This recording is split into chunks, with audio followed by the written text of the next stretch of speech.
Fala galera gremista, aqui Wagner Romero falando de Grêmio nada mais, e o assunto do vídeo de hoje é Thiago Volpi e a inexplicável contratação desse goleiro. E antes de eu falar o que eu acho da contratação, né, e pelo título, pela thumb do vídeo vocês já imaginam o que eu acho, né, falar que o Thiago Volpi é um goleiro que surgiu muito bem na carreira. Ele surgiu muito bem aqui no São José de Porto Alegre, depois sob o Figueirense, onde foi muito bem e acabou indo para o México. E lá no México, no Querétaro, quando jogava o Ronaldinho lá, o Danilinho também jogava lá, ele foi muito bem no Querétaro. E depois veio emprestado para São Paulo. E eu lembro que quando ele veio para São Paulo, o Rogério Ceni já tinha se aposentado. E eu lembro que eu comentei na época, mas isso faz muito tempo, né, que o São Paulo podia estar ali arrumando o seu problema de goleiro, porque desde que o Rogério Ceni se aposentou, o São Paulo não conseguiu firmar ninguém. É semelhante ao que acontece com o Grêmio hoje pós saída do Groy, né? E a primeira temporada do Volpi foi muito boa no São Paulo, tanto que o São Paulo comprou o Volpi junto ao Querétaro. E aí depois que comprou o Volpi, depois que comprou, aí foi ladeira abaixo. O Volpi foi muito mal depois no São Paulo, tanto que no final ele perde a posição e o São Paulo praticamente dá ele pro Toluca, vendeu por um preço muito 4 vezes menos do que pagou para tirar ele do Querétaro. E ele foi pro Toluca, e lá no Toluca eu tenho o hábito de assistir os melhores momentos da maioria dos jogos do Campeonato Mexicano, entre outros campeonatos aí pelo mundo. E o campeonato, e uma curiosidade, né, sobre os melhores momentos do Campeonato Mexicano, que tem o canal no YouTube deles e tal, é que os melhores momentos são muito detalhados.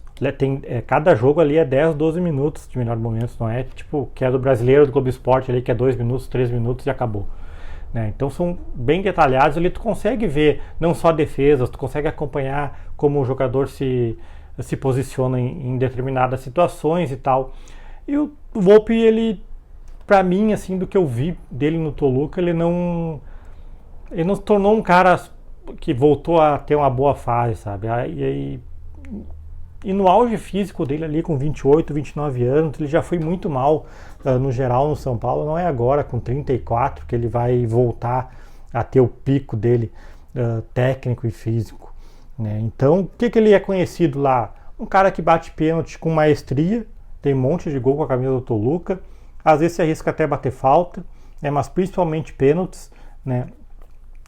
E é isso, né? Se for ver hoje, desde o anúncio ainda não oficial, né, mas desde que se noticiou aí que ele estava saindo do Toluca, torcida lá, eu diria que não vou dizer dividida, a maioria comemorando a saída do Thiago Volpi, uma minoria ali lamentando, né, pessoal que acompanha mais de perto os jogos mesmo do Campeonato Mexicano, não no meu caso, que acompanha ali os melhores momentos.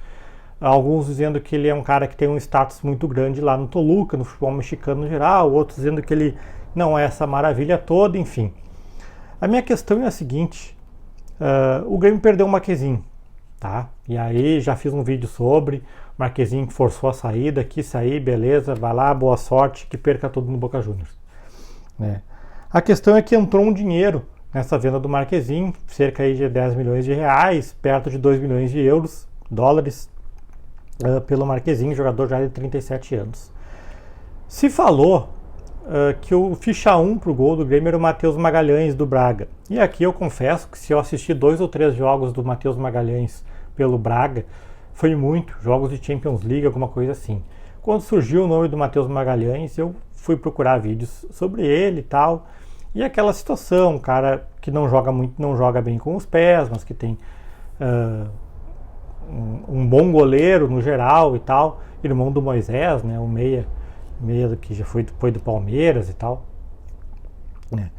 E aí o Grêmio não entrou em acordo lá com o Braga para contratar o Matheus Magalhães, o Braga pediu ali 3 milhões de euros, o Grêmio achou muito e tal.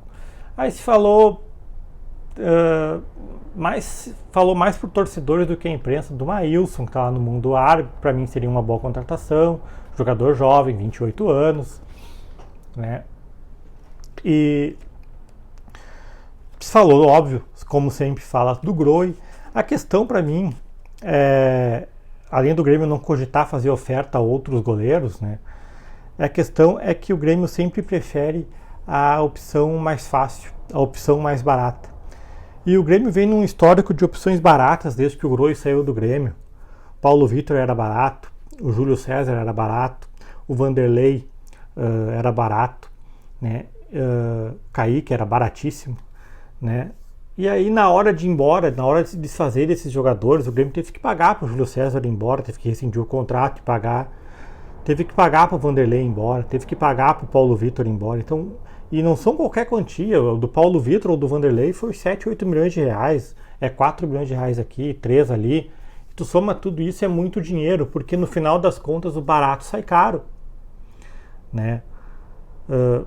Então é sempre isso, é sempre a opção pelo mais barato, é uma mesquinharia, né? Para depois uma tendência é que o Volpi venha e não dê certo no Grêmio. E aí daqui no meio do ano o Grêmio vai estar procurando outro goleiro. Quando acabar essa temporada, porque o Volpi vem por 2 anos, o Grêmio vai ter que procurar outro goleiro. E aí se quiser rescindir com o Volpi, vai ter que fazer um acordo e pagar mais não sei quantos milhões do contrato que ele assinou. Então o Grêmio está hoje numa...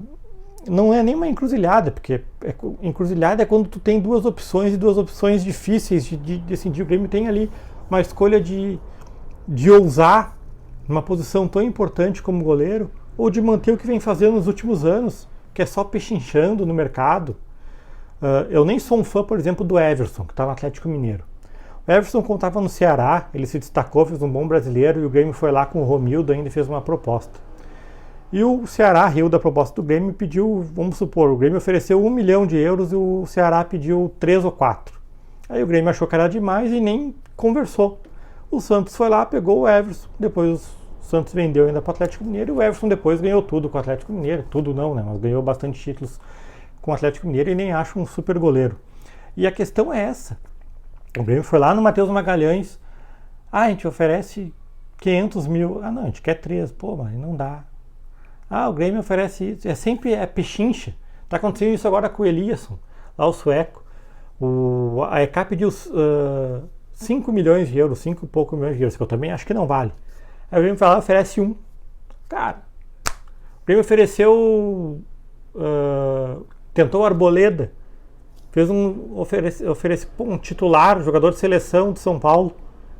Oferece uma mixaria por empréstimo. Gente, ou assume que o Grêmio não tem mais nenhuma condição de disputar ninguém no mercado, e é isso, fecha as portas, vende, não sei, faz alguma coisa, ou vamos se mexer, cara. É o Grêmio Futebol Porto Alegrense, campeão do mundo, campeão brasileiro, campeão da Libertadores, Copa do Brasil, um dos recordistas de ganho da Copa do Brasil, tem um estádio gigantesco, CT, torcida, tudo. Nem patrocinador master o Grêmio tem. O que o Guerra tá transformando o Grêmio, cara? E aí tem mais outra questão. Quando o Grêmio saiu a notícia que o Thiago Santos estava para vir pro Grêmio, torcida, Thiago Santos não, o Grêmio foi lá, bateu no peito contra a torcida, contratou o Thiago Santos. O que aconteceu? Não deu certo, afundou o time, teve que pagar pro Thiago Santos ir embora. Agora uma mobilização recorde da torcida pro Volpi não vir. O que a direção do Grêmio vai lá e faz? Contrata o Thiago Volpi. Tomara que eu e o resto da torcida, dessa vez, a gente esteja errado. Mas a tendência é que isso não aconteça. E depois querem me vender que o Grêmio não pode ser SAF, porque o clube é da torcida. Gente, se o clube fosse da torcida, esses caras não tinham jogado aqui. Não tinham vindo para cá, eles e mais um monte de jogador. Não se iludam. Mesmo sendo um regime aí presidencialista, o Grêmio é de quem manda, é de quem tem a caneta. E a torcida, a gente é só fantoche nisso aí. Tá certo? Mas, vindo o Thiago Volpi, a gente vai torcer para que feche o gol, calhe a boca da gente, e é isso. Wagner Romero falando de Grêmio, nada mais. Feito.